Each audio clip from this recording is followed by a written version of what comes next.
Hello everyone. Welcome back to Kredict.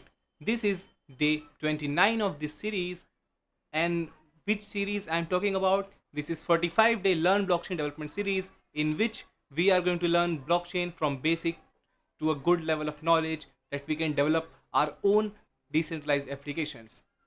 And we have came so far in this series, and if you remember in last couple of videos, we have created a system by using which we can connect our wallet. We can fetch our wallet balance. We can also fetch any token balance by putting the address. We can send ethereum from our own wallet to someone else's wallet, and also the same thing for token.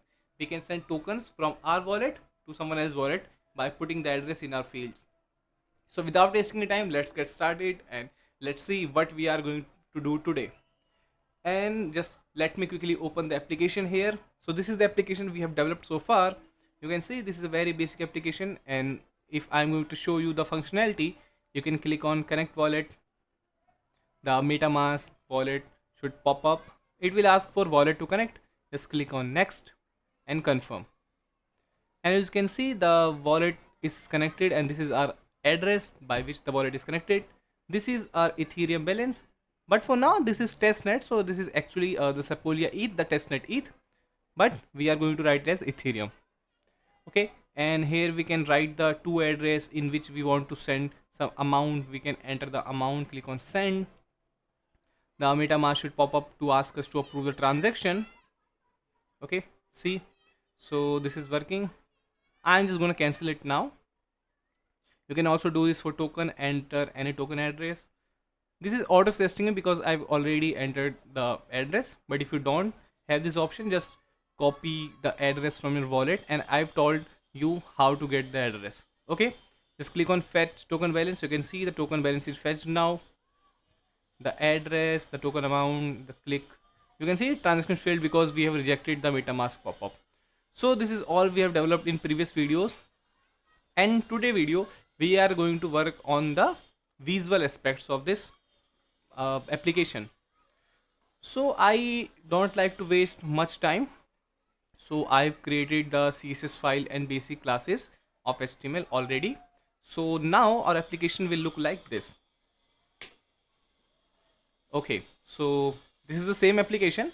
All the fields are same, all the text is nearly same, but we have styled it a little bit, added some css. Yeah, this is not responsive right now. This only visible, good visible in desktop only, but you can use the css by yourself. And if I show you the css, this is very basic. Let me open this. I have modified some classes and some structure of the code also in index. You can see I've added a container says box and some form extra, but the basic concept, the functionality is exactly same we have developed previously. And this is the css file. This is a very small file, just 84 line of code. We have added the google font for pop-ins. This is the best font to get started, and I hope you are familiar with this style.css, the css part, the html part. And if you're not familiar with this, just go visit the Kredict YouTube channel. You may find there a playlist for html, css and javascript. The series is enough for you to get started. Just go watch those series, you will get a better understanding if you are interested in developing your css and html skills. But I hope this is just basic, and in this series we are majorly focusing on the blockchain development part. So we are dealing with javascript, we are dealing with web3s library, and we are dealing with smart contracts and all those stuff. So I will put this code in the description below. You can find the style.css, you can find the index.html, and also the script.js. And what is this back.html? Actually, I've copied the previous index.html in case I want some reference or something, but we don't need it anymore. We have now new index.html which has the updated code. The script.js, which is totally same in the last video, I have not touched it yet. And the third thing is style.css, which is a new file and have some css for our application.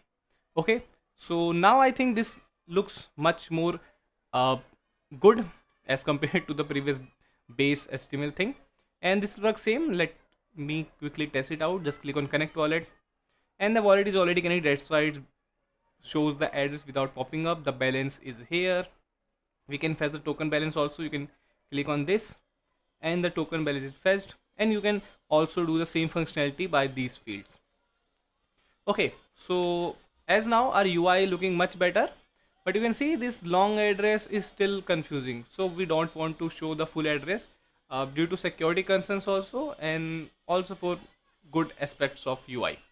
So we are going to create a function which truncate this addresses. You can do the regex, but we are going the most simplest example here we can come up with.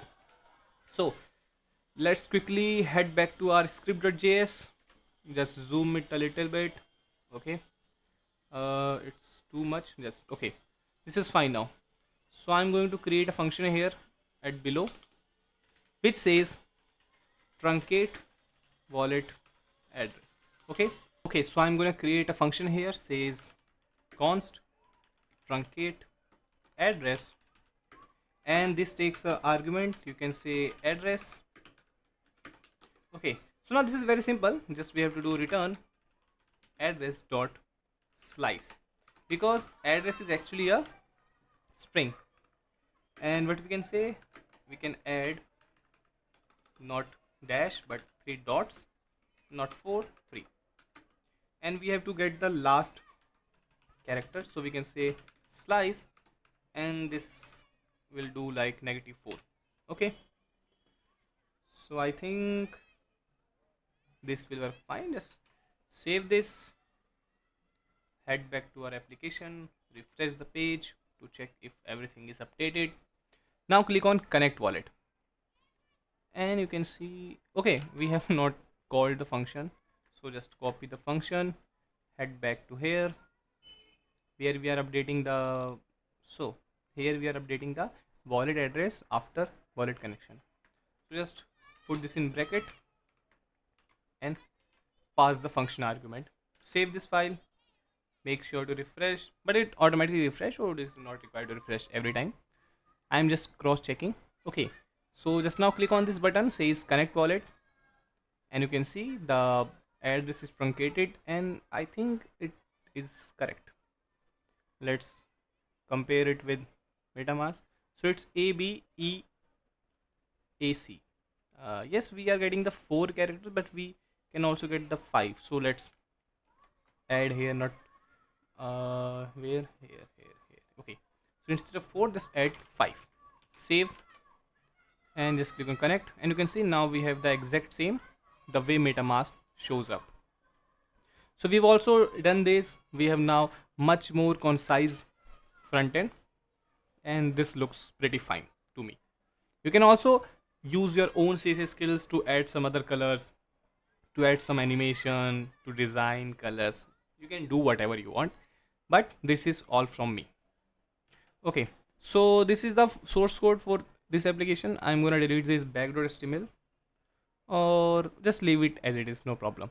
Okay, so I'm gonna leave these 3 files of script.js, style.css, and index.html in the description. So go check it out, grab this CSS file, and I ask you to do the responsive part also.